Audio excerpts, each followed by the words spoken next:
بسم اللہ الرحمن الرحیم الحمد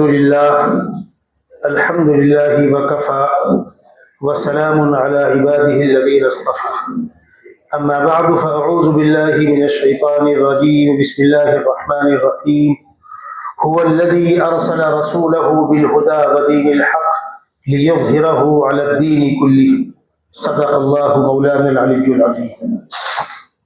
محترم بزرگوں، آپ کا یہ پاکیزہ آج کا اجلاس دینی روحانی مجلس جو صبح سے شام تک جاری ہے، الحمدللہ علماء کرام کے بیانات سے آپ مستفید ہو رہے ہیں۔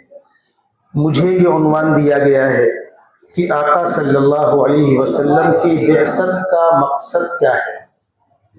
میری پوری کوشش ہوگی کہ میں موضوع کے تحت ہی آپ کے لیے آسان الفاظ میں کچھ معلومات فراہم کر کے اپنے لیے بھی اور آپ کے لیے بھی دارین کی سعادت حاصل کرنے کی کوشش کروں۔ میرے بزرگوں، یہ کائنات اللہ کی پیدا کی ہوئی ہے۔ اللہ اس کائنات کے خالق بھی ہیں، مالک بھی ہیں، رازق بھی ہیں۔ ان کو اپنی کائنات میں ہر طرح کا فرمان جاری کرنے کا پورا اختیار ہے۔ جو آدمی جس چیز کا مالک ہوتا ہے اس پر حکومت اس کی چلتی ہے۔ تو بنیادی طور پر اللہ اس کائنات کے مالک ہیں، وہی خالق ہیں، وہی مالک ہیں، اور جتنی مخلوقات کو اللہ نے پیدا کیا ہے ان سب کو اللہ روزی دے رہا ہے۔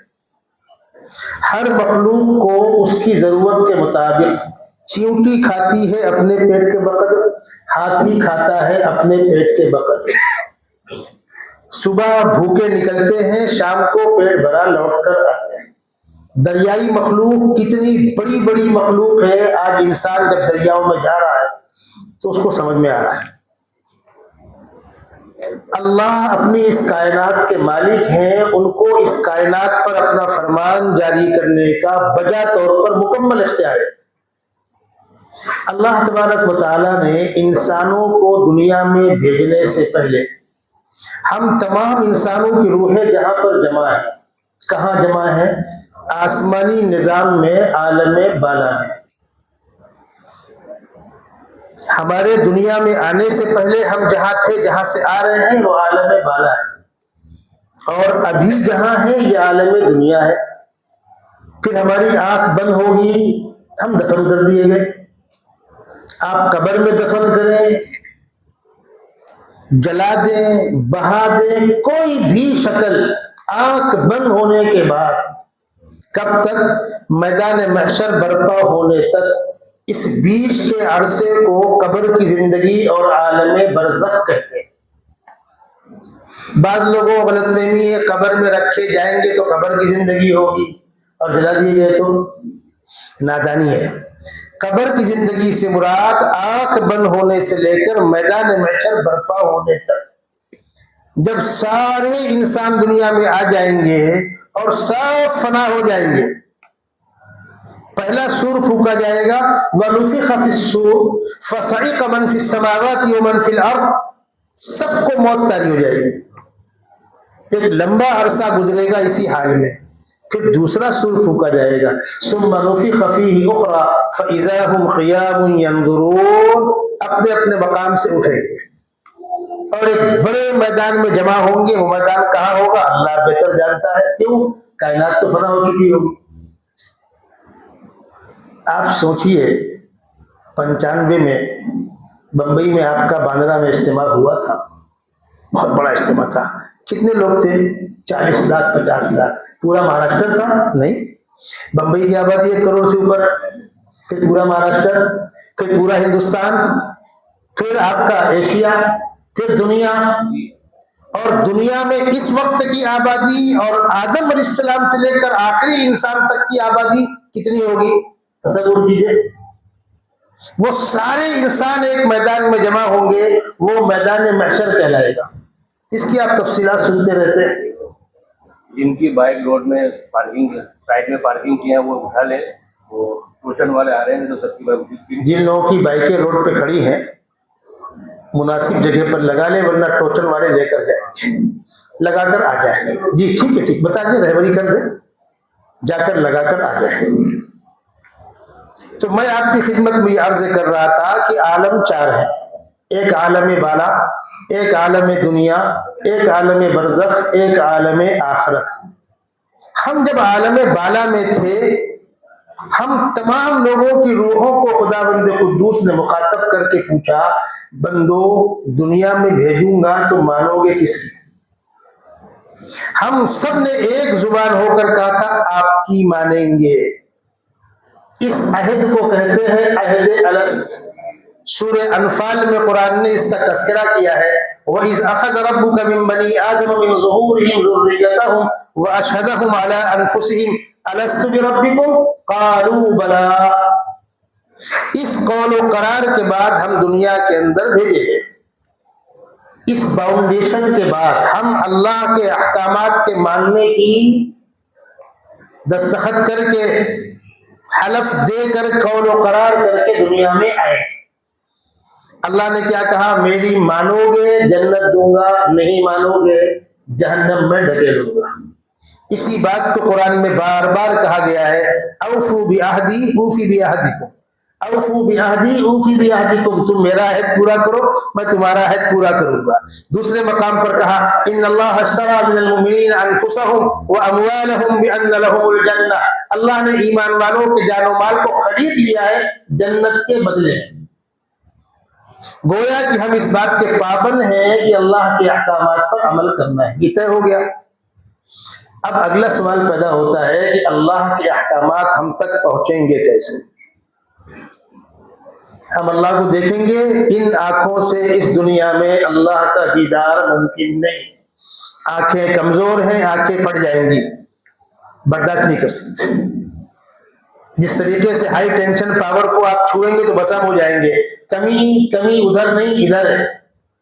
ان آنکھوں سے اللہ کا دیدار اس دنیا میں ممکن نہیں، آخرت میں ہوگا، وہ عالم بھی دوسرا ہوگا اور باڈی بھی دوسری ہوگی۔ اس دنیا میں رہتے ہوئے اس جسم کے ساتھ ان آنکھوں سے اللہ کا دیدار ممکن نہیں۔ کان سے سننا کبھی کبھی اتفاقاً کوئی سن لے، عام انسانوں کے لیے وہ بھی ممکن نہیں۔ تو پھر بندوں کو معلوم کیسے ہوگا کہ ہمارا خالق و مالک کیا چاہتا ہے، کس چیز کو پسند کرتا ہے، کس چیز کو ناپسند کرتا ہے؟ یہ ہمارا کمیونیکیشن، رابطہ اللہ سے کیسے ہوگا؟ اللہ کے احکامات کے ہم ماننے کے پابند ہیں تو ہم کو معلوم کیسے ہوگا؟ اس غیب اور خلا کو ختم کرنے کے لیے خداوند قدوس نے انسانوں میں سے کچھ بندوں کا انتخاب کیا، ان کی خصوصی تربیت کی۔ پھر جب وہ عمر کی اس منزل کو پہنچے جو عمر سماج میں معزز اور معتبر کہلاتی ہے، یعنی ڈھلتی جوانی، ایک ہے ابھرتی ہوئی جوانی، 15 سال سے لے کر 30 سال کے بیچ میں ابھرتی ہوئی جوانی ہے۔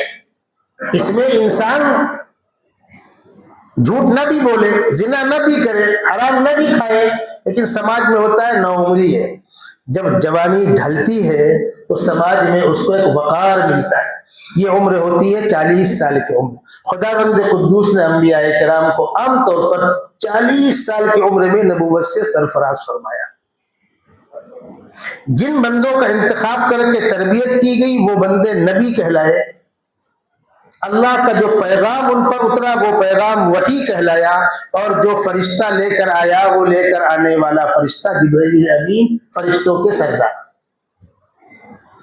یہ سلسلہ چلا، دنیا بس رہی تھی، آہستہ آہستہ آباد ہو رہی تھی، الگ الگ علاقوں میں الگ الگ نبی آئے۔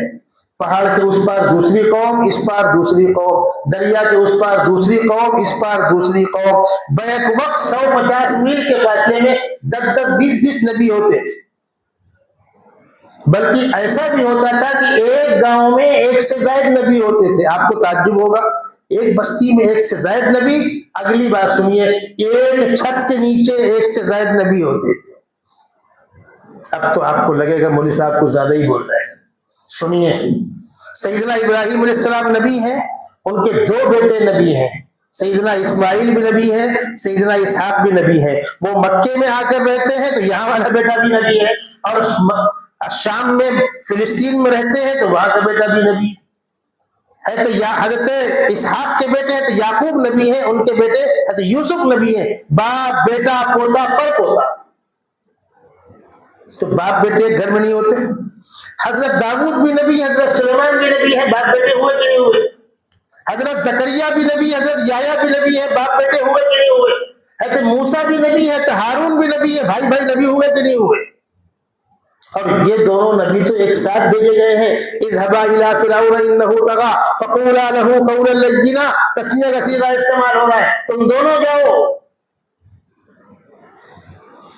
انبیاء کرام آتے رہے، اللہ کا پیغام اللہ کے بندوں کو سناتے رہے۔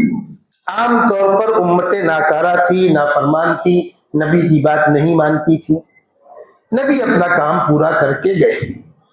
اصولی طور پر یہ بات سمجھ لیجئے گا، کسی بھی خیر اور حق کی دعوت کا کام جب کیا جائے تو اللہ کی مرضی اور اللہ کے محبوب سیدنا محمد صلی اللہ علیہ وسلم کی مرضی ملحوظ ہو، صحیح نہج پر کام ہو، کوئی ایک بندہ بھی نہ مانے، ہمارا اجر اللہ کے ہاں جو کتو محفوظ ہے۔ بھیڑ مقصد نہیں ہے، تعداد مقصد نہیں ہے۔ بہت سے انبیاء کرام ایسے آئے کہ ان کی بات کسی نے نہیں مانی، قوم نے پتھر سے مار مار کے ان کو شہید کر دیا، آرے سے چیر دیا، نام و نشان مٹ گیا۔ تو کیا نعوذ باللہ نبی کے مقام میں کمی آ گئی؟ نہیں، وہ تو عند اللہ مقرب تھے، مقرب ہے۔ اکثریت انبیاء کرام کی ایسی آئی کہ ان کی بات کسی نے نہیں مانی، حتیٰ کہ تقریباً 1.25 لاکھ انبیاء کرام میں سے 25-26 انبیاء کرام کے نام ملتے ہیں تاریخ کے ریکارڈ میں، باقی کے نام بھی نہیں ملتے۔ کون تھے، کب آئے، کہاں آئے؟ ہم کو تو بس ایک سبق پڑھایا گیا، سارے نبی سچے تھے، ساری کتابیں سچی تھی، نبی اچھے تھے، نبی پاکیزہ تھے، نبی واجب الاتباع تھے، امتیں نالائق تھی۔ جس زمانے میں جس مقام پر جو نبی آئے وہ نبی واجب الاتباع اور واجب الاطاعت تھے۔ وما ارسلنا من رسول الا لیطاع باذن اللہ، ہر نبی واجب الاتباع تھے۔ ہم بچوں کو مکتب میں پڑھاتے ہیں آمنت باللہ وملائکتہ وکتبہ ورسلہ، ہم تمام کتابوں کے سچے ہونے پر یقین رکھتے ہیں، تمام رسولوں کے برحق ہونے پر، سچے ہونے پر نبی یقین رکھتے ہیں۔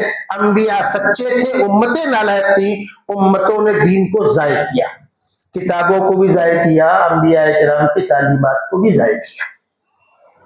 ہمارے علاوہ 3 قومیں دنیا کے اندر ایسی تھیں جن کا یہ عطا پتہ ہے کہ یہ کس نبی کی امت ہے اور آسمانی کتاب ان کی کون سی ہے۔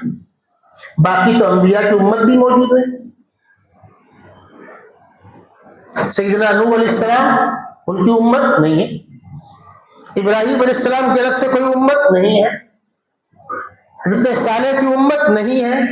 کتنے انبیاء کرام ایسے آئے، حضرت یوسف کی امت، حضرت داؤد کی امت، حضرت سلیمان کی امت، حضرت یعقوب کی امت۔ 3 امتیں وہ ہیں جن کے نبی متعین ہیں، کتابیں متعین ہیں۔ سیدنا موسیٰ علیہ السلام کی کتاب توریت، ان کی امت یہودی ہے۔ سیدنا داؤد علیہ السلام کی کتاب زبور، ان کی امت داؤدی، اب دنیا میں نہیں رہے۔ سیدنا عیسیٰ علیہ السلام کی کتاب انجیل بائبل، ان کی امت نصارہ، کرسچن۔ اور سیدنا محمد صلی اللہ علیہ وسلم کی کتاب قرآن مقدس، آپ کی امت، امت محمدیہ، ہم اور آپ۔ داؤد علیہ السلام کی ماننے والی امت دنیا سے مٹ چکی ہے، بچی 3 امتیں، یہودی، عیسائی اور ہم۔ موسیٰ علیہ السلام کی تعلیمات کو یہودیوں نے اس زمانے میں بھی نہیں مانا، موسیٰ علیہ السلام کی زندگی میں بھی نہیں مانا، ان کو اس قدر تکلیف دی، اذیتیں دی کہ خداوند قدوس کو مداخلت کرنی پڑی۔ اس نالائق امت نے موسیٰ علیہ السلام پر زنا کی تہمت لگا دی بڑی مجلس کے اندر۔ قرآن نے تذکرہ کیا اس کا، یا ایھا الذین آمنوا لا تکونوا کالذین آذوا موسیٰ فبرأہ اللہ مما قالوا وکان عند اللہ وجیہا۔ قرآن جواب دے رہا ہے، قوم نالائق تھی، موسیٰ علیہ السلام پر الزام غلط تھا۔ عیسیٰ علیہ السلام پر اس وقت کے لوگوں نے زنا کی، ان کی والدہ کے اوپر زنا کی تہمت لگائی، ان کو حرام کی اولاد کہا۔ قرآن نے اس کا جواب دیا، بی بی مریم پاکیزہ ہیں، حضرت عیسیٰ پاکیزہ ہے، حرام کی اولاد نہیں ہے۔ کہنے لگے صاحب بغیر باپ کے کہیں بیٹا ہوتا ہے؟ اگر بغیر باپ کے بیٹا ہو تو وہ حرام کا ہوگا؟ ان کو سمجھایا گیا بھائی دیکھو اللہ اپنی قدرت کا مظاہرہ کرتے ہوئے بغیر باپ کے بیٹا پیدا کر سکتے، ماننے کو تیار نہیں، مرغے کی ایک ٹانگ نہیں، جو بچہ بغیر باپ کا ہو وہ حرام کا ہی ہوگا۔ تب قرآن نے کہا حضرت ذرا سینہ جگر تھام کے بیٹھو، سنو، ان مثل عیسیٰ عند اللہ کمثل آدم خلقہ من تراب ثم قال له کن فیکون۔ عیسیٰ کی پیدائش ایسی ہی تو ہے جیسے اللہ نے آدم کو بغیر ماں باپ کے پیدا کیا۔ کھولو زبان، یہاں باپ نہیں تو وہ حرام کے ہو گئے، اور وہاں ماں باپ دونوں نہیں، وہ کیا ہوئے نعوذ باللہ، اور تم سب بختوں انہیں کی اولاد تو ہو۔ تب جا کر زبانیں بند ہوئیں۔ یہ آپ کو سمجھا رہا ہوں، انبیاء کرام سچے تھے، پاکیزہ تھے، ہم سارے انبیاء کرام کا یکساں احترام کرتے ہیں، ہم کسی کی شان میں ادنا سے ادنا گستاخی نہ کریں گے، نہ برداشت کریں گے۔ لیکن ان نبیوں میں سے سارے نبی اپنے اپنے علاقے کے نبی تھے، کوئی بھی نبی پوری کائنات کے نبی نہیں، وہ کچھ زمانے کے لیے آئے تھے، اپنا کام کیا اور چلے گئے، ایک گئے دوسرے آئے، دوسرے گئے تیسرے آئے، تیسرے گئے چوتھے آئے، سلسلہ جاری تھا۔ ان میں سے کوئی نبی آخری نبی نہیں اور کوئی نبی پوری کائنات کا نبی نہیں۔ یہ سلسلہ چلتا رہا، دنیا آباد ہوتی رہی، پھر وہ وقت آیا جب پوری کائنات کے لیے ایک نبی، آخری نبی، اور ان کی کتاب قیامت تک باقی رہنے والی کتاب۔ کیوں؟ پچھلے انبیاء کرام کی کتابیں مٹی تو اس کے بعد دوسری کتاب آ گئی، دوسری مٹی تیسری آ گئی، قرآن مقدس کے بعد اب کوئی کتاب تو آنی نہیں۔ خدا نہ خواستہ اگر یہ کتاب بھی مٹ جائے تو پھر مطالبہ تو یہ ہے کہ ہماری بات مانو، تو ہماری بات کہاں ہے؟ کتاب تو بچی نہیں۔ تو قرآن مقدس جو محفوظ ہے من جانب اللہ، اس لیے کہ یہ آخری کتاب ہے، اس کے بعد کوئی کتاب نہیں۔ سیدنا محمد صلی اللہ علیہ وسلم آخری نبی ہے، خاتم النبیین ہے، آپ کے بعد کوئی نبی نہیں۔ پچھلے انبیاء کرام اپنی اپنی امتوں سے خطاب کرتے تھے، اپنی قوم کو مخاطب کرتے، یا قومی یا اخوانی کہتے تھے۔ کیوں؟ ان کا علاقہ ان کی قوم تھی، ان کا ایریا تھا۔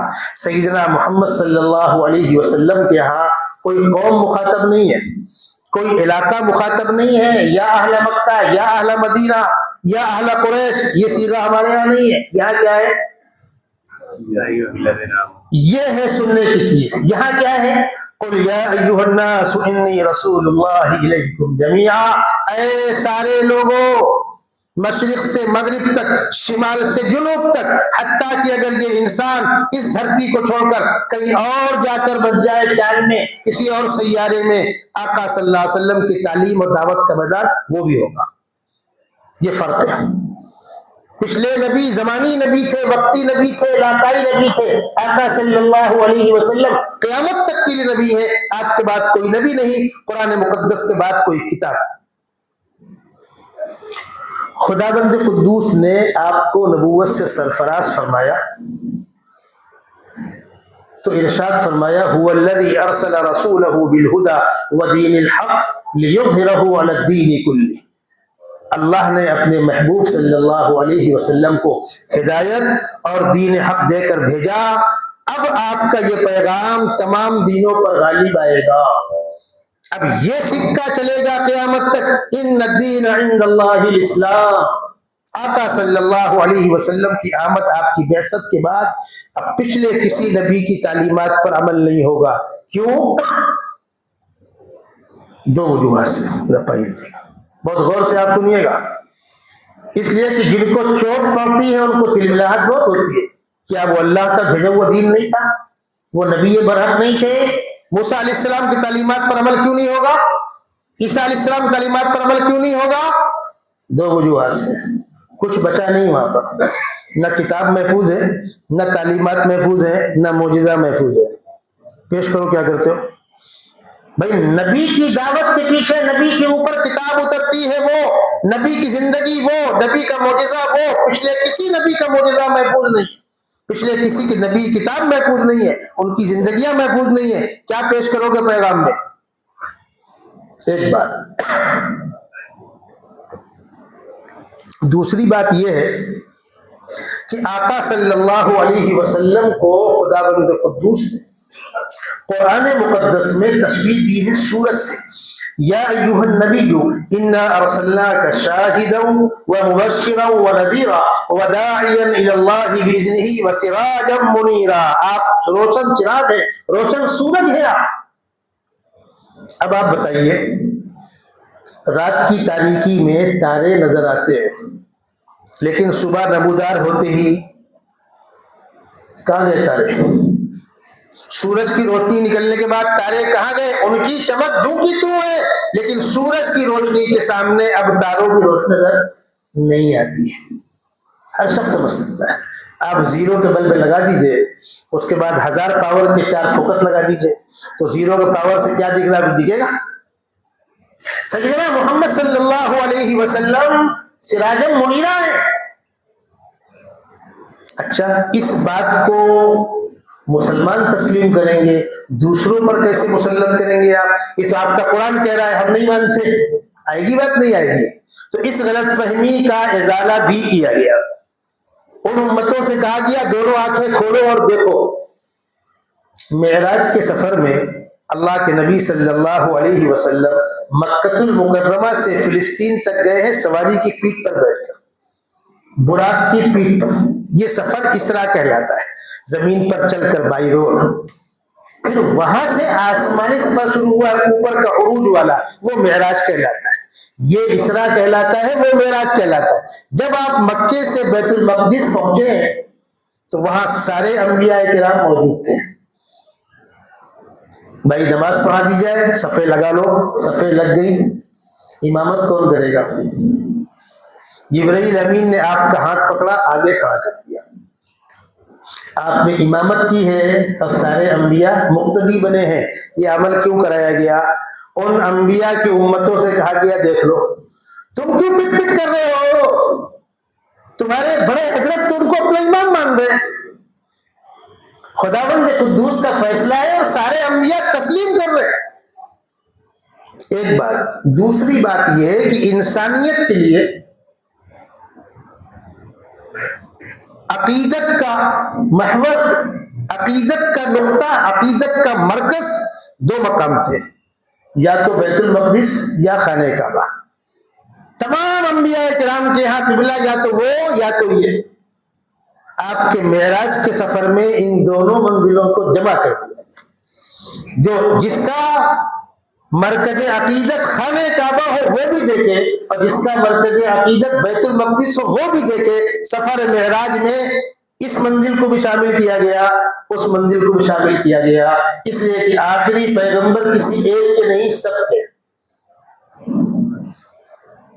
آقا صلی اللہ علیہ وسلم کو خداوند قدوس نے دنیا کے سینٹر اور مرکز مکے میں بھیجا. وہ عرب قوم جو بڑی سخت دل تھی, بڑے اڈٹ تھے, آپ واقعات پڑھتے رہتے, جنہوں نے بدترین مخالفت کی. مکی دور میں آپ کے ساتھ کیا کیا مظالم نہیں ڈھائے گئے. پھر اس کے بعد جب مانا تو ایسا مانا کہ تاریخ میں اس کی مثال نہیں تھی. ایک استاد پڑھا رہے تھے سبق بچوں کو, مکے والے اللہ کے نبی کے ساتھ یوں زیادتی کرتے تھے, یوں زیادتی کرتے تھے.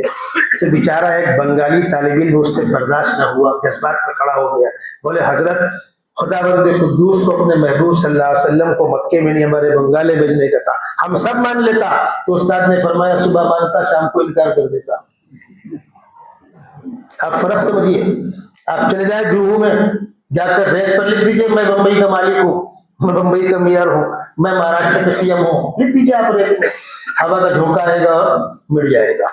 حضرت کسی پتھر پہ لکھیے, پتھر پہ ہتھوڑی اور چھینی سے ٹھوک ٹھوک کر گود گود کے لکھا جاتا ہے, بہت مشکل سے لکھتا ہے, لیکن ایک بار لکھ دیا تو ہزاروں سال فرصت. وہ پتھر دل قوم جس پر اللہ کے نبی نے محنت کی ہے اور ہتھوڑی اور چھینی سے ان کے اوپر نقش کیا ہے, جب وہ نقش چڑھ گیا ہے تو پھر تاریخ میں اس کی مثال نہیں. اللہ نے اپنے محبوب کو اس قوم میں بھیجا جو دنیا کا سینٹر ہے.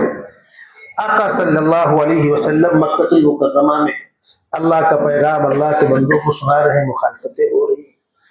چند واقعات میں آپ کو سنا دوں کیسی کیسی مخالفتیں ہوئی۔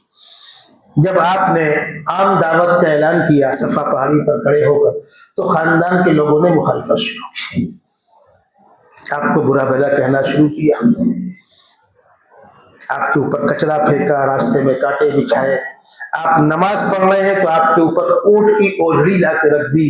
اونٹ کی اوجھڑی بڑی ہوتی ہے، آپ کے گردن میں چادر کا پھندا لگا کر گھسیٹا گیا، کیا کیا نہیں ہوا۔ آپ کو سمجھانے بجھانے کی کوشش کی گئی، لالچ دینے کی کوشش کی گئی۔ ان کا ایک سردار ہے عتبہ بن ربیعہ، اس کو لوگوں نے تیار کیا، تم جا کر ان سے پوچھو کہ یہ چاہتے کیا، دولت چاہیے، شہرت چاہیے، کسی خوبصورت بچی سے شادی کرنا ہے، کیا چاہتے ہیں پوچھو، جو چاہتے ہیں وہ دے دو، یہ پیغام اپنا واپس لے لیں، خدا صرف ایک ہے، اس بات کو کہنا بند کر دو جو پہلے چلا آ رہا تھا، کوئی چھوٹے کوئی بڑے، اس کی مخالفت نہ کریں۔ جو آپ کے کلمے کے اندر بنیادی پلر ہے لا الہ الا اللہ، سب کی نفی کرو پھر خدا کا اقرار کرو، خدا کو مانا اوروں کو بھی مانا، یہ کام تو مکے والے بھی کرتے تھے، اسی کا نام تو شرک ہے، خدا کو خدا مانتے تھے لیکن دوسروں کو بھی خدا مانتے تھے۔ وہ آ کر بیٹھا آپ کے پاس، کہا بھتیجے جب عبداللہ مرحوم کے گھر میں تمہاری پیدائش ہوئی تو بڑی خوشی ہوئی، ایک چراغ جلا، تمہارا بچپن تمہاری جوانی ہماری نگاہوں کے سامنے گزری ہے، بھتیجے بڑی امید تھی کہ تم سے قبیلے کا نام ہوگا، علاقے کا نام ہوگا، سرداری کرو گے، 40 سال تمہاری زندگی ہمارے بیچ گزری ہے، ایسی پاکیزہ زندگی تمہاری، ہم تم کو صادق و امین کہتے تھے، تمہاری آنکھوں میں آنکھ ڈال کے بات نہیں کرتے تھے، بیٹے تم نے اچانک کیا شروع کر دی ساری باتیں؟ اگر اس کا مقصد دولت جمع کرنا ہے تو ہم مکے کی دولت جمع کر کے تم کو سب سے بڑا مالدار بنا دیتے، اگر شہرت چاہتے ہو تو ہم سب مل کر تم کو سردار تسلیم کر دیتے، اگر کوئی بیماری ہے تو کسی ماہر حکیم تمہارا علاج کروا دیتے، کسی خاندان میں شادی کرنا چاہتے ہو اشارہ کرو، ہم سبنے والوں کو راضی کر کے شادی کروا دیں گے، جتنی کہو گے اتنی کروا دیں گے، بیٹا تمہارا جو مقصد ہو وہ بولو لیکن یہ کام بند کر دو۔ اس سے گھر گھر جھگڑے شروع ہو گئے۔ آقا صلی اللہ علیہ وسلم اس وقت خانہ کعبہ کے سامنے مطاف میں بیٹھ کر قرآن پاک کی تلاوت کر رہے تھے، ادھر ابو جہل وغیرہ بیٹھے ہوئے تھے، ان لوگوں نے عتبہ بن ربیعہ کو آپ کے پاس بھیجا تھا اس امید پر کہ عتبہ بہت سمجھدار آدمی ہے، یہ ان کو کنونس کر لے گا، منوا لے گا، کیا چاہیے لے کر چھوڑے گا۔ آپ نے پوری بات سنی اور فرمایا چچا آپ کی بات مکمل ہو گئی؟ عتبہ نے کہا میں کچھ کہوں؟ ہاں کہو۔ تو آپ نے اللہ کا پیغام سنایا اور اس کے بعد 24ویں پارے کے 3 پاؤں پر یہ سورت ہے حامیم سجدہ۔ میرے بزرگوں جو تو اللہ کا کلام بہت محترم ہے، بڑا مقدس ہے، لیکن بعض مقامات کی آیتیں ایسی ہیں جو اہل زبان کو جھنجھوڑ کے رکھ دیتی۔ حامیم تنزیل من الرحمن الرحیم کتاب فصلت آیاتہ قرآنا عربیا لقوم یعلمون بشیرا ونذیرا، کیا معیاری کلام ہے، آپ تلاوت کر رہے ہیں، عتبہ دونوں ہاتھ پیچھے رکھ کر ایسے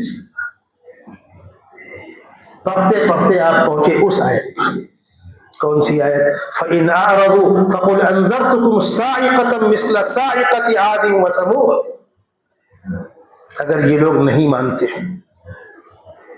تو یاد رکھنا جس خدا نے اس سے پہلے قوم عاد قوم سمود کو تہو بالا کیا تھا وہ تم کو بھی نیست و نابود کر سکتا ہے۔ قوم عاد اور قوم سمود کی ہلاکت کی داستانیں بہت مشہور تھی، قرآن نے خود کہا سورہ حاقہ کے اندر فَأَمَّا سَمُودُ فَأُهْلِكُوا بِالطَّاغِيَةِ، چیخ نے ان کو ہلاک کیا، وَأَمَّا عَادٌ فَأُهْلِكُوا بِرِيحٍ صَرْصَرٍ عَاتِيَةٍ، تیز ٹھنڈی ہوا چلی، سَخَّرَهَا عَلَيْهِمْ 7 لَيَالٍ وَثَمَانِيَةَ أَيَّامٍ، 7 راتیں 8 دن، فَتَرَى الْقَوْمَ فِيهَا صَرْعَىٰ، وہ 40 گز کے لمبے لوگ ایسے پڑے ہوئے تھے جیسے کھجور کے تنے پڑے ہوئے تھے۔ قرآن نے کہا فما بقت علیہم السماء والارض وما كانوا منظرین، زمین و آسمان میں نہ کوئی رونے والا تھا نہ کوئی دفن کرنے والا تھا۔ قوم عاد اور قوم سمود کی ہلاکت کی داستانیں بہت مشہور تھی۔ جب آپ یہاں پر پہنچے ہیں تو عتبہ بن ربیعہ نے آپ کے ہونٹ پہ ہاتھ رکھ دیا، کہا بھتیجے رشتے کا حوالہ دیتا ہوں، اس کے آگے سننے کی تاب نہیں ہے، اس کے آگے مت پڑھو بھتیجے، برداشت نہیں کر سکتا میں۔ آپ نے رکوع مکمل کیا، سجدہ کیا اور فرمایا یہ میرا جواب ہے۔ عتبہ بن ربیعہ بوجھل پیروں سے لوٹ کر آ رہا ہے، جن لوگوں نے بھیجا انہوں نے کہا یہ بھی گیا۔ کیا پیغام لائے تم بھائی؟ جاتے وقت سینہ پھلا ہوا تھا، واپسی پر نگاہیں جھکی ہوئی ہیں، کہا خدا خدا ایسا پاکیزہ کلام میں نے سنا ہے، کانوں نے کبھی ایسا کلام نہیں سنا تھا، وہ انسانی کلام تو نہیں ہو سکتا۔ اور میری رائے یہ ہے کہ ان کو امتحان پہ چھوڑ دو، اگر غلط ہوئے دنیا خود نمٹ لے گی، اور اگر سچے ہوئے نام روشن ہوا تو تمہارا ہی نام روشن ہوگا۔ ان لوگوں نے برا بھلا کہا عتبہ کو، کم وقت تجھ کو ہم نے سمجھدار سمجھ کر بھیجا تھا، تو بھی ناکارہ نکلا۔ اس کے بعد طے کیا گیا کہ ایک کام کرتے ہیں، چچا ابو طالب جو ان کا ساتھ دیتے ہیں ان کے پاس چلتے ہیں، ان سے کہے کہ وہ سمجھائیں، وہ بڑے ہیں۔ چچا ابو طالب نے اسلام تو نہیں قبول کیا تھا لیکن سپورٹ کرتے تھے، ہر وقت سپورٹ کرتے تھے۔ ان کے پاس آئے، اللہ کے نبی صلی اللہ علیہ وسلم کہیں گئے ہوئے تھے، کہا ابو طالب آپ قوم کے سردار ہیں، بڑے ہیں، آپ کا احترام ہے، اور چونکہ آپ ہمارے ہی دین پر ہیں، آپ بددین نہیں ہوئے ہیں، اس لیے آپ سے کچھ باتیں کہنی ہیں۔ آپ کے بھتیجے نے جو باتیں کہہ رکھی ہیں، شروع کر رکھی ہیں، اس سے آپس میں اختلاف ہو گیا، انتشار پیدا ہو گیا، اب برداشت سے باہر ہے مسئلہ، ناقابل برداشت مسئلہ ہو گیا ہے، یا تو ان کو آپ روک لیں ورنہ ہم جو انجام ان کا کریں گے وہی انجام آپ کا بھی کریں گے۔ چچا ابو طالب کا بڑھاپا ہے، تقریباً 77 سال کی عمر ہے، 77 سال کی جو واقعہ جب ہوا ہے، بوڑھے ہیں۔ یہ لوگ گئے، آقا صلی اللہ علیہ وسلم آئے۔ چچا ابو طالب نے کہا بھتیجے میں تمہارا ہر طرح ساتھ دے رہا ہوں، ہر مشکل میں کھڑا ہوا ہوں، تمہاری قوم کے لوگ میرے پاس آئے تھے، ایسا ایسا کہہ کر گئے، مجھ کو دھمکی دے کر گئے، بھتیجے میرا بڑھاپا ہے، میرے کمزور کندھوں پر اتنا بوجھ مت ڈالو جس کو میں اٹھا نہ سکوں۔ یہ پہلا واقعہ تھا کہ ابو طالب پیچھے ہٹ گئے۔ آقا صلی اللہ علیہ وسلم کو بڑا دکھ ہوا، چچا پیچھے ہٹ گئے۔ فرمایا چچا اللہ نے مجھ کو جو ذمہ داری دی ہے میں اس کو بہرحال نبھاؤں گا، میں اللہ کا پیغام اللہ کے بندوں تک سناؤں گا، آپ میرا ساتھ دے سکتے ہو دیں، نہ دے سکتے ہو آپ پیچھے ہٹ جائیں، اللہ کو اپنے دین کی سربلندی منظور ہوگی تو دین سربلند ہوگا، ورنہ میں اسی راستے میں جام شہادت مشکل۔ چچا اگر یہ میرے دائیں ہاتھ پہ سورج بائیں ہاتھ پہ چاند لا کے رکھ دے اور یہ امید کرے کہ میں اس کام کو بند کر دوں گا، یہ نہیں ہوگا، فیصلہ اللہ کے حوالے، اللہ کو جو منظور ہوگا وہ ہوگا۔ اور یہ کہتے ہوئے آقا صلی اللہ علیہ وسلم کے آنکھوں سے آنسو جاری تھے، آپ کھڑے ہو کر چل دیے۔ چچا ابو طالب نے آواز دیا بھتیجے سنو، بھتیجے سنو، بھتیجے میں تمہارے ہی ساتھ ہوں، جو ہونا ہوگا ہوگا۔ اس کے بعد وہ واقعہ پیش آیا ہے جب اجتماعی طور پر بائیکاٹ کا فیصلہ کیا گیا ہے، اور آقا صلی اللہ علیہ وسلم اپنے چاہنے اور ماننے والوں کو لے کر شعب ابی طالب میں جا کر مشہور ہوئے ہیں۔ 3 سال تک خطرناک بائیکاٹ کیا گیا، نہ کوئی سامان دے گا، نہ کوئی سامان لے گا، نہ کوئی لڑکی دے گا، نہ کوئی لڑکی لے گا۔ صحابہ کہتے ہیں ہم پیڑ کے پتے چباتے تھے، ہم کو پکانے جگہ پر منیاں ہوتی تھی، عورتوں کے پیٹ میں غذا نہیں، سینے میں دودھ نہیں، جب بچے رات میں بلک کر روتے تھے تو وہاں تو شور ہے نہیں، خاموشی ہے، کئی میل دور تک بچوں کے رونے کی آواز جاتی تھی، لیکن یہ پتھر دل پسیجنے کو تیار ہے۔ 3 سال کا بائیکاٹ ہوا ہے۔ یہ سارے حالات مکے میں آقا صلی اللہ علیہ وسلم کے ساتھ آئے، آپ برداشت کرتے رہے، بالآخر 10ویں سال چچا ابو طالب کا بھی انتقال ہو گیا، بیوی خدیجہ کا بھی انتقال ہو گیا، مظالم اور بڑھے، تو آپ اس امید پر، توقع پر کہ یہاں سے طائف قریب ہے، باہمی رشتے ہیں، بچپن وہاں گزرا ہے، ننیالی رشتہ ہے، کچھ شریف لوگ ہوں گے، کوئی تو ہماری بات سنے گا، کچھ تو تعاون ملے گا، مظالم میں کچھ کمی آئے گی، اس امید کے ساتھ آپ اپنے خادم خاص زید بن حارثہ کو لے کر طائف گئے ہیں۔ وہاں جا کر سرداروں سے بات کی ہے، ان لوگوں نے بات سننا تو دور کی بات ہے، آپ کے پیچھے اوباش بچے لگا دیے۔ جو طائف کی بستی کے باہر نکلنے کے راستے میں 1.5 کلومیٹر دور تک آپ پر پتھر کی بارش کرتے رہے۔ زید بن حارثہ کہتے ہیں کہ اللہ کے نبی صلی اللہ علیہ وسلم غشی کھا کر گر جاتے تھے تو وہ نالائق کھڑے رہتے تھے، پھر آپ اٹھتے تھے، پھر آپ کو برا بھلا کہتے تھے، تالیاں بجاتے تھے، سیٹیاں مارتے تھے، پتھر مارتے تھے۔ جب طائف کی بستی ختم ہوئی ہے اور باہر نکل کے آپ آئے ہیں تو انگور کا باغ ہے عتبہ اور شیبہ کا، وہاں پر آپ نے جا کر منہ ہاتھ دھویا ہے اور ہاتھ اٹھا کر دعا کی۔ آپ نے کہا اللہم اشکو الیک ضعف قوتی وقلت حیلتی وہوانی علی الناس، پروردگار کہاں آ گیا ہوں میں، تو نے مجھے کن کے حوالے کر دیا ہے، کہ جو کچھ میرے ساتھ ہو رہا ہے آپ دیکھ رہے ہیں، کہیں ایسا تو نہیں کہ آپ مجھ سے ناراض ہو گئے؟ اگر آپ مجھ سے ناراض نہیں ہوئے ہیں تو مجھے برداشت ہے، اور اگر آپ ناراض ہیں تو میں آپ کی پناہ چاہتا ہوں۔ ان لم تکن غضبان علی فلا ابالی غیر ان رحمتک ہی اوسع لی، پروردگار اگر آپ ناراض ہیں تو مجھ سے راضی ہو جائیے، اور اگر آپ راضی ہیں تو مجھے گوارا ہے۔ ابھی آپ نے دعا مانگ کر ہاتھ نیچے کیے ہیں، پہاڑ کا فرشتہ سامنے آ کر کھڑا ہو، خدا بندہ، محبوب خدا، آپ تنہا نہیں ہیں، ادھر آپ دعا کر رہے تھے، ادھر عرش کھمبے ہوئے۔ تاریخ میں چند مرتبہ ایسا ہوا ہے کہ آسمان کے فرشتے روئے، یہ لمحہ ہے جب آسمان میں کوہرام مچ گیا۔ خدا بندے قدوس نے فرشتے کو حکم دیا، جاؤ جا کر میرے محبوب سے پوچھو، اگر وہ بدلہ لینا چاہتے ہیں تو ان دونوں پہاڑوں کے بیچ میں طائف کی بستی کو اس طرح پیس دو، اس طرح چکی میں آٹا پیسا جاتا ہے۔ فرشتے نے آ کر عرض کیا، میں خدا بندے کو دوسری جانب سے بھیجا گیا ہوں، آپ بتائیں کیا چاہتے ہیں؟ آپ نے فرمایا میں یہ نہیں چاہتا، میں یہ نہیں چاہتا۔ یہ نہیں مانیں گے، ان کی اولادیں نہیں مانیں گی، لیکن نسل در نسل قیامت تک کوئی تو بندہ ایسا پیدا ہوگا جو میرے دین کا خادم بنے گا۔ یہاں پر رک کر ایک بات آپ کو بتلا دوں، ہندوستان میں عربستان سے فاتح آتا ہے محمد ابن قاسم الثقفی، جو فاتح سندھ ہے، سب جانتے ہیں۔ محمد ابن قاسم ثقفی یہ اسی قبیلے بنو ثقیف کا نوجوان ہے، اس نے اللہ کے نبی پر پتھر کی بارش کی تھی۔ اللہ کے نبی کی وہ دعا، کوئی تو آئے گا اسی خاندان کے نوجوان ہندوستان میں اسلام کا پیغام لے کر آتا ہے۔ یہ واقعہ ہوا، طائف سے لوٹے، مکے والوں کو معلوم ہوا کہ یہ طائف گئے تھے، طائف والوں سے مدد مانگنے گئے تھے، ہمارا نام خراب کرنے گئے تھے، اب مکے میں داخل نہیں ہو سکتے، مکے میں اعلان ہو گیا اب ان کو مکے میں داخل نہیں ہونے دینا۔ یا اللہ، یہ کیا مصیبت ہے، میں میرے گھر سے بیگانہ ہو گیا، اب آپ سرداروں کے پاس پیغام کہلا رہے، کوئی پناہ دینے کو تیار نہیں۔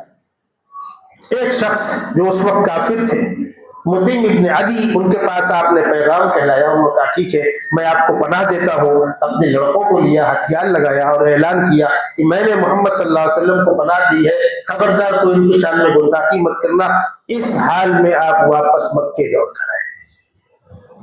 رات میں حرم میں وہ گھر ہے جو ابو طالب کا مکان ہے، بیت ام ہانی کہلاتا ہے، حضرت ام ہانی ابو طالب کی بیٹی ہے، ان کا مکان تھا وہ، وہاں آقا صلی اللہ علیہ وسلم آرام فرما رہے تھے۔ جب آپ مطاف سے اوپر چڑھتے ہیں سیڑھیوں سے تو باب ملک عبد العزیز کی جانب جب سیڑھیوں سے آپ لیول حصے پر آتے ہیں تو پہلا کھمبا جہاں پر ہے یہی وہ گھر ہے جہاں اللہ کے نبی صلی اللہ علیہ وسلم آرام فرما رہے تھے۔ جبرائیل امین نے آپ کو جگایا، وہاں سے لے کر آئے مقام ابراہیم کے پاس، یہاں سواری آئی اور معراج کا سفر شروع ہوا۔ رجب کے مہینے میں معراج کے موضوع پر گفتگو ہوتی، میں نے بارہا لوگوں سے کہا چاہتے تو سب ہے کہ ہو جو سریا پہ مقیم، پہلے کوئی پیدا تو کرے ایسا قلب سے۔ جب تصور کیجیے اللہ کے نبی کی کیفیت جب طائف سے لوٹ کر آئے ہیں کیسا ٹوٹ گئے ہوں گے، کیسے دکھی ہوں گے، کیا ہو رہا ہے میرے ساتھ. بس خداوند قدوس نے اپنے محبوب کو بلایا ہے اور وہ اعزاز عطا فرمایا ہے جو از اول تا آخر انسانیت میں کسی کو نصیب نہیں. تو معراج کا جو اعزاز ملا ہے آپ کو، اس کے پیچھے یہ قربانی ہے. اس کے 2.5-3 سال کے بعد حالات اور خراب ہوئے اور بالآخر حالات یہاں تک پہنچ گئے کہ ان لوگوں نے آپ کے قتل کا فیصلہ کر لیا، آپ کے مکان کا محاصرہ کر لیا، نکلیں گے تو قتل کر دیں گے. خداوند قدوس نے آپ کو بذریعہ وحی اطلاع کر دی. آپ رات کی تاریکی میں قرآن پاک کی سورہ یاسین کی تلاوت کرتے ہوئے فَأَغْشَيْنَاهُمْ فَهُمْ لَا يُبْصِرُونَ، یہ آیت پڑھی ہے آپ نے، جس کے معنی ہے ہم نے آنکھیں اندھی کر دی، اب نظر نہیں آئے گا. آپ نے خاک لی ہے مٹھی ہاتھ میں اور پڑھ کے پھونکا ہے تو اس کے ریزے ان لوگوں کے آنکھوں میں چلے گئے. جیسے آپ بیٹھے ہوئے نا، ایسا مجمع بیٹھا ہوا گھر کے چاروں طرف، ان کے آنکھوں میں ریزہ چلا گیا. ہر آدمی اپنی آنکھ مل رہا ہے، آنکھ میں ریزہ چلا گیا. اور آقا صلی اللہ علیہ وسلم ایسے کندھوں کو ڈھکیلتے ہوئے مجمع کو چیرتے ہوئے نکل کے باہر چلے. رات ختم ہوئی، صبح آ کر دروازہ کھٹکھٹایا تو بستر پر حضرت علی کرم اللہ وجہہ آرام فرما رہے ہیں. پوچھا کون کہاں گئے؟ کہا مجھے کیا معلوم، حضرت علی کے ساتھ سختی کیوں ہوا.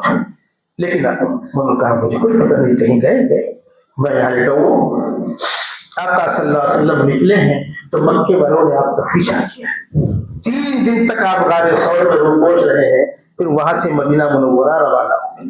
یہاں پر رک کر ایک بات عرض کر دوں، بہت اہم بات ہے جو آپ کے بہت کام آئے گی. اللہ کے نبی صلی اللہ علیہ وسلم ہجرت کی رات میں نکلے تو بستر پر کون لیٹا؟ حضرت علی. بہت بڑی قربانی ہے، اس لیے کہ مجھے آپ تلاش کر رہے ہیں، میں نہ ملا تو میرے آپ باڈی گارڈ کو ماریں گے، میرے بھائی کو ماریں گے، بچوں کو ماریں گے. اس کا ڈر تھا کہ وہ لوگ حضرت علی کو قتل کر دیں. حضرت علی کی یہ قربانی معمولی قربانی نہیں تھی. کیوں روکا تھا آپ نے ان کو؟ مکے والوں کی امانتیں دے کر آنا. جب خلفائے راشدین میں تقابل ہوتا ہے، حضرت علی کرم اللہ وجہہ اللہ کے نبی کے چچزاد بھائی بھی ہیں، داماد بھی ہیں، قائم مقام بیٹے کے آپ کے گھر میں پلے بھی ہیں، ان کے بڑے فضائل ہیں، کسی کو اس سے انکار نہیں. لیکن جب بات آتی ہے سیدنا ابوبکر صدیق کے مقام کی تو اللہ کے نبی کے بعد سب سے اونچا مقام سیدنا ابوبکر صدیق کا ہے. لوگ اس واقعے کو پیش کر کے یہ کہنا چاہتے ہیں دیکھو صاحب نازل وقت میں کون کام آیا، تو ذرا آپ جواب سن لیں دونوں کام کھول کر. اللہ کے نبی کے پاس 2 امانتیں تھیں، ایک مال کی امانت، ایک اپنی جان کی امانت.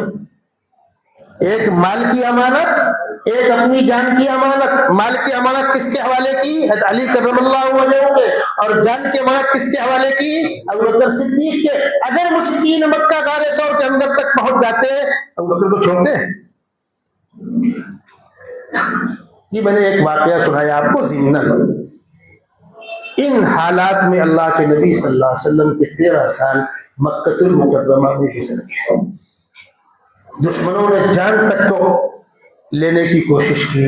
جب آپ مکے سے نکل رہے تھے تو آپ نے پلٹ کر ایک نگاہ ڈالی خانہ کعبہ پر اور فرمایا اے سرزمین مکہ، اے خانہ کعبہ، اگر تیرے اہل مجھ کو نکلنے پر مجبور نہ کرتے تو میں کبھی تجھ سے جدا نہ ہوتا، میں تجھے کبھی نہ چھوڑتا. ان حالات میں آپ مدینہ منورہ گئے. جانے کے بعد بھی مکے والوں نے آپ کو وہاں سکون سے نہیں رہنے دیا. دوسرے سال جنگ بدر، تیسرے سال جنگ احد، 5ویں سال جنگ خندق، 6ویں سال جا کر کے صلح حدیبیہ ہوئی، امن ہوا، جنگ رکی.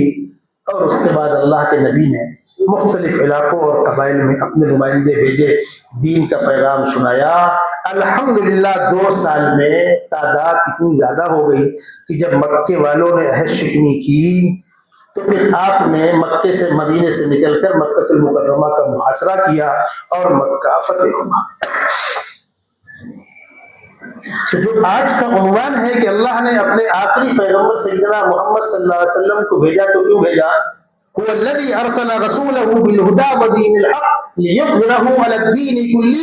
یہ دین تمام دینوں پر غالب آئے گا اور قیامت تک یہی دین سے رائج الوقت ہوگا. اللہ کے نبی صلی اللہ علیہ وسلم نے کوششیں کی، لیکن جیسا نظام وجود میں آنا چاہیے تھا نہیں آ سکا.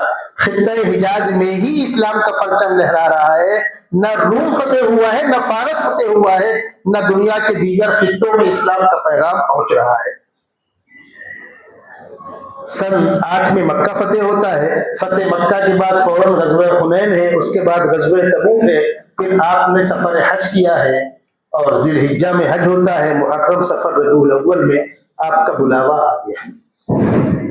یہ ہے مختصر سی مدینہ منورہ کی زندگی۔ آپ نے حج کے موقع پر عرفات کے میدان میں جو صحابہ کرام سے ایک عہد لیا تھا اور ایک وصیت کی تھی، آپ نے پوچھا صحابہ سے حل بلغت، میں نے اللہ کا پیغام پہنچا دیا؟ صحابہ سمجھ نہیں پائے کیا پوچھا جا رہا۔ آپ پوچھنا یہ چاہ رہے تھے کہ پچھلی امتوں کو انبیاء کرام نے اللہ کا پیغام پہنچایا، لیکن روز قیامت جب پروردگار امتوں سے پوچھیں گے کہ میرا پیغام تم تک پہنچا، تو امتیں انکار کر دیں گی۔ پروردگار پوچھیں گے انبیاء سے تم نے پیغام پہنچایا؟ وہ کہیں گے ہاں، امتیں کہیں گی نہیں پہنچایا۔ تو انبیاء کرام سے پوچھا جائے گا کوئی گواہ ہے؟ تو انبیاء کرام امت محمدیہ کو گواہ کے طور پر پیش کریں گے۔ امت محمدیہ آئے گی، ہم سے پوچھا جائے گا، خدا کرے ہم ہی آپ کو بلائیں، ہم کہیں گے بالکل پہنچایا۔ موسیٰ علیہ السلام سچے ہیں، قوم نالائق۔ عیسیٰ علیہ السلام سچے ہیں، قوم نالائق۔ انبیاء کرام سچے تھے، قوم نالائق۔ تو ہم سے پوچھا جائے گا آپ تھے وہاں؟ گواہی تو آپ بول رہے ہو۔ موسیٰ علیہ السلام کے زمانے میں آپ تھے؟ تو ہم کہیں گے ہم کو ہمارے آقا صلی اللہ علیہ وسلم بتلایا، صحابہ کو ڈائریکٹ، ہم کو انڈائریکٹ۔ جب آقا صلی اللہ علیہ وسلم کا نام آئے گا تو جرا ختم ہو جائے گی، فیصلہ ہوگا نبیوں کا کام درست ہے، امتیں نالائق ہیں۔ اس کو قرآن نے کئی جگہ پر کہا ہے لِيَكُونَ الرَّسُولُ شَهِيدًا عَلَيْكُمْ وَتَكُونُوا شُهَدَاءَ عَلَى النَّاسِ وَكَذَلِكَ جَعَلْنَاكُمْ أُمَّةً وَسَطًا لِتَكُونُوا شُهَدَاءَ عَلَى النَّاسِ وَيَكُونَ الرَّسُولُ عَلَيْكُمْ شَهِيدًا۔ اللہ کے نبی صلی اللہ علیہ وسلم صحابہ سے پوچھ رہے ہیں، کہیں تم تو انکار نہیں کر دو گے؟ حل بلغت، میں نے پہنچا دیا؟ جب صحابہ سمجھ گئے کہ ہم سے کیا پوچھا جا رہا ہے، صحابہ کی چیخیں نکلی، یا رسول اللہ شرمندہ مت کیجیے، قد بلغت الرسالہ وادیت الامانہ ونصحت الامہ وجاہدت فی اللہ حق جہادہ حتی اتاک الیقین۔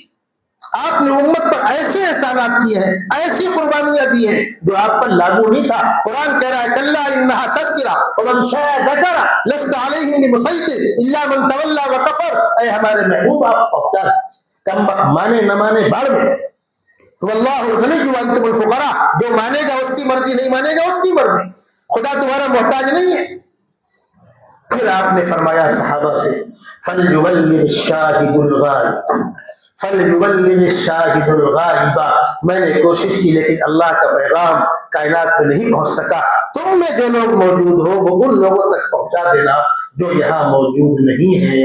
اور الحمدللہ ثم الحمدللہ صحابہ نے اس کام کو کیا، پوری دنیا کے اندر پھیلے، ہندوستان کے اندر بھی آئے، اور دیکھتے دیکھتے 10-12 سال کی مدت میں سیدنا عمر بن خطاب کی خلافت کا دور ہے، آج ہی دنیا میں اسلام کا پرچم لہرا رہا ہے۔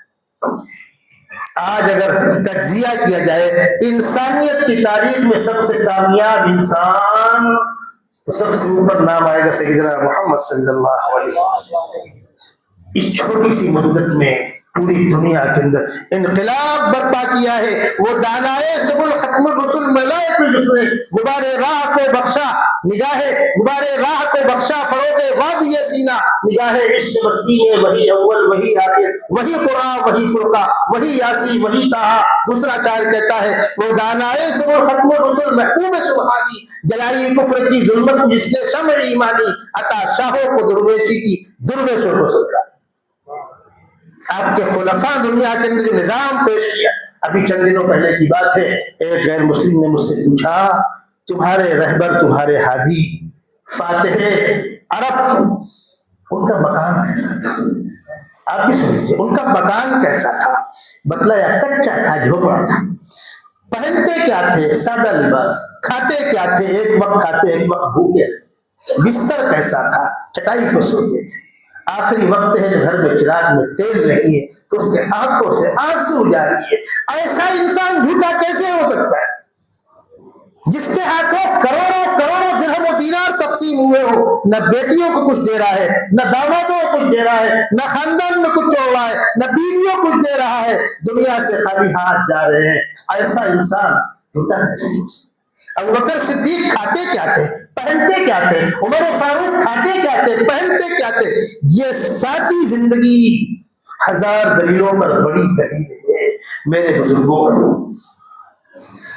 موضوع تو ایسا ہے جتنی گفتگو کی جائے کم ہے۔ بس آپ سے ایک ہی درخواست ہے، آقا صلی اللہ علیہ وسلم کی پاکیزہ تعلیمات پر جو کتابیں ہیں ان کو پڑھیے، بہت سے بیانات ہیں ان کو پڑھیے، زبان سے نہیں، ہنگاموں سے نہیں، دل کی گہرائیوں سے آقا صلی اللہ علیہ وسلم کی سچی پکی محبت اپنے اندر ہم داخل کریں۔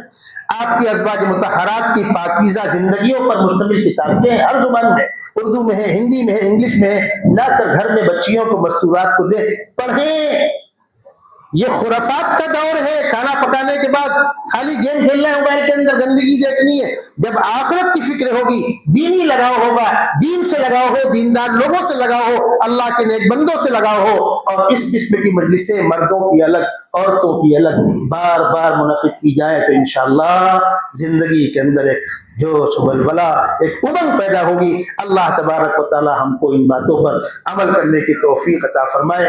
جن دوستوں کی کوششوں اور محنتوں سے اس پاکیزہ مجلس کا انعقاد ہوا، اللہ ایسی پاکیزہ مجلسیں بار بار منعقد کرنے کی توفیق عطا فرمائے۔ وآخر دعوانا ان الحمد للہ رب العالمین۔ دعا کر لیں۔ اللہم صلی علی سیدنا مولانا محمد وعلی آل سیدنا مولانا محمد وبارک وسلم۔ اللہم وفقنا لما تحب وترضى واجعل آخرتنا خيرا من الأولى۔ رب اغفر وارحم وتجاوز عما تعلم انك انت الاعز الاکرم۔ خدا بندہ ہم آپ کے عاجز کمزور بندے ہیں، دین کی سمجھ نصیب فرما، دین کی محبت نصیب فرما، آپ کی اور آپ کے محبوب صلی اللہ علیہ وسلم کی محبت نصیب فرما۔ ہمارے ظاہر کو تیرے محبوب کی سنتوں سے اور ہمارے باطن کو اپنی یاد سے منور فرما۔ خداوندہ اس مسجد کو آباد کرنے والوں کی حفاظت فرما، اس مسجد کے نظام کی حفاظت فرما، قیامت تک کے لیے اس کو عبادت گاہ کے طور پر قبول فرما۔ ہم سب کو رسول مقبول صلی اللہ علیہ وسلم سے سچی پکی محبت نصیب فرما، ایمان پر استقامت نصیب فرما، اور جب آخری وقت آئے تو پاکیزہ ایمان کے ساتھ دنیا سے جانے کے اسباب عطا فرما۔ وصلی اللہ تعالی علی خیر خلقہ محمد وعلی آلہ واصحابہ اجمعین برحمتک یا